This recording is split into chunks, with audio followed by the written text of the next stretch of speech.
Wildfires flaring up across the state, forcing evacuations in northern and southern Arizona. We begin tonight with a Fox 10 News alert out of Pinal County, where firefighters are battling 3 new fires there. The Shake Fire is a combination of 2 fires burning near Kearney along State Route 177. The small town's located about 80 miles east of Casa Grande. What's being called the Ray Fire is also burning nearby. Here's a look at the evacuation and pre-evacuation orders. Everyone who is living north of Shake Drive are being told to leave their homes, as well as residents in the 400 and 500 blocks. People living south of Shake Drive are being told to prepare to evacuate if necessary. Fox 10's Kenzie Beach joining us live now with the latest tonight. Kenzie. Yeah, Mark, as you just mentioned, there are 3 separate fires out here in Kearney. We just spoke to the Arizona State Forestry Service. Now, when you have 3 fires spark up on the same day, they tell us that's a big concern. They're telling us that all 3 of these fires are human caused. Now, there is 0% containment right now. We're at Ray High School. We're going to show you a pan of what this looks like out here. Now, we've been out here for about 3 hours now. We continue to see plumes of smoke coming up here. We've got ground crews. They've just continued to go out there to try and stop the spread of this fire. The big news here is the wind. Unfortunately, we just learned that they had to call off all air support, which is really big. And I know you just listed those evacuations, but I'm going to repeat them again for those residents. So anybody that is north of Shake Drive, they've been placed in a go evacuate now status, and then the 400 and 500 blocks are also in that go status. All residents south of Shake are in a set B alert status. So this area, they were hit by the Simmons fire just 2.5 weeks ago. So it's been a tough time for these Kearney residents. Start to, some reality pretty much sets in. You start thinking about things like, wow, do I got this ready? Do I, you don't really think about that stuff until it hits home. And then you're kind of like, well, now I got to change my priorities. Now you can see my hair blowing in this wind. This wind has really picked up in the last hour. We were seeing those planes drop that fire retardant, but like I said, that has all been called off. But these crews will be out here working through the night, they just told us. So we're going to keep you updated on the status of this fire. You can hear and see the wind. I just want to say it again. I mean, this is going to be, it kind of adds fuel to this fire, keeps it moving. So hopefully with some of the storms we're seeing out in the north, that will slow this down and add humidity to the area. Kenzie, when did those winds just start picking up? I mean, we're hearing it. Yeah. It sounds like it's really whipping down there. This is going to be a big problem for firefighters. Exactly. That's a great point, Mark. So we've been out here since about 3:30. 4 o'clock, it was just hot out here. So it has cooled down a little bit, but those winds picked up about an hour ago, I want to say. We saw they were laying that retardant at 4 and 5 o'clock. So it's 6 o'clock now. So it's just in the last hour that these winds are picking up, and they're really aggressive. Wow. All right, Kenzie, thank you for that. We'll keep an eye on that fire tonight. We'll check back in with you later on tonight on Fox 10 News at 9 and 10.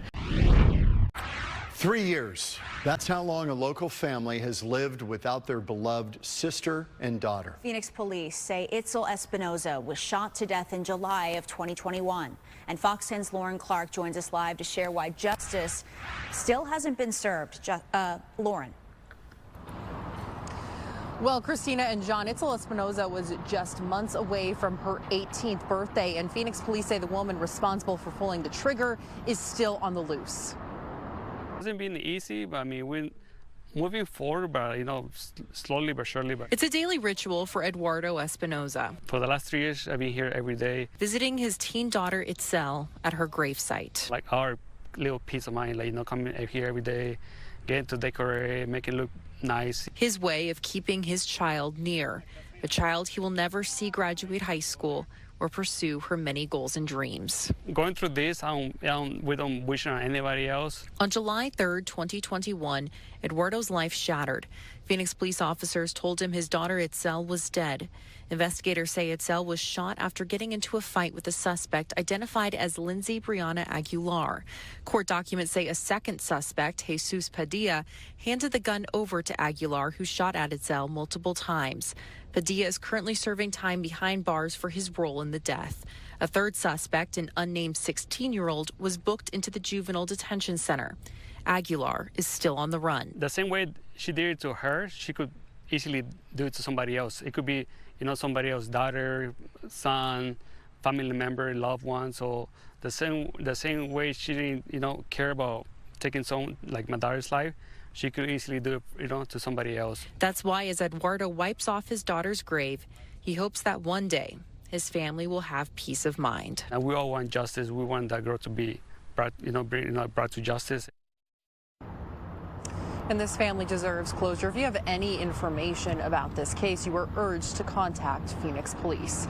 Reporting live here in Phoenix, Lauren Clark, Fox 10 News.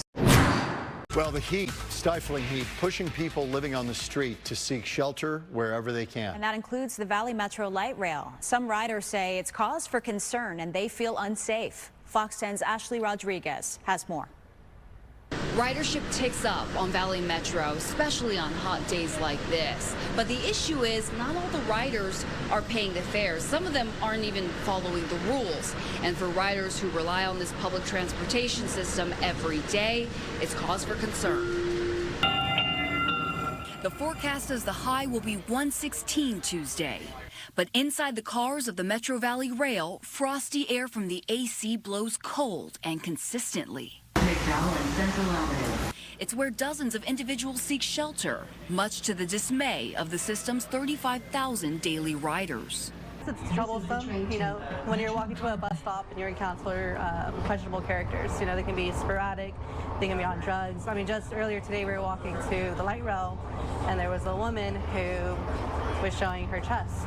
As I casually approached riders asking about the situation this summer on the public transportation line that stretches from Metro Center Park to Mesa, the stories were plentiful and poured out. See too many naked people because it's too hot for one, and they on drugs. They start talking to themselves, a bit delusional, and there's no knowing what they'll do. It's cause for concern, and Valley Metro is aware. We cannot discriminate. But what Valley Metro can do is enforce the fare, which is why they've hired more security guards to ensure people are paying to ride and have a destination.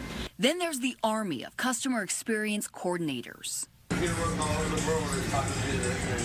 They are the eyes and ears of Valley Metro and first line of defense for passengers who feel threatened. Over the past year, our incidents have reduced by 19%, and they're going to continue to go down. I don't want to be mean or judgmental, but it's at the same time, it's like you have to worry about yourself and then what type of state of mind they are in.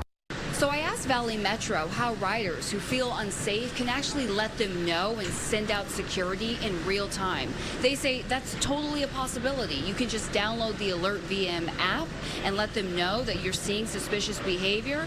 And at every station, there is an emergency call box where a conductor will answer and send a security guard your way.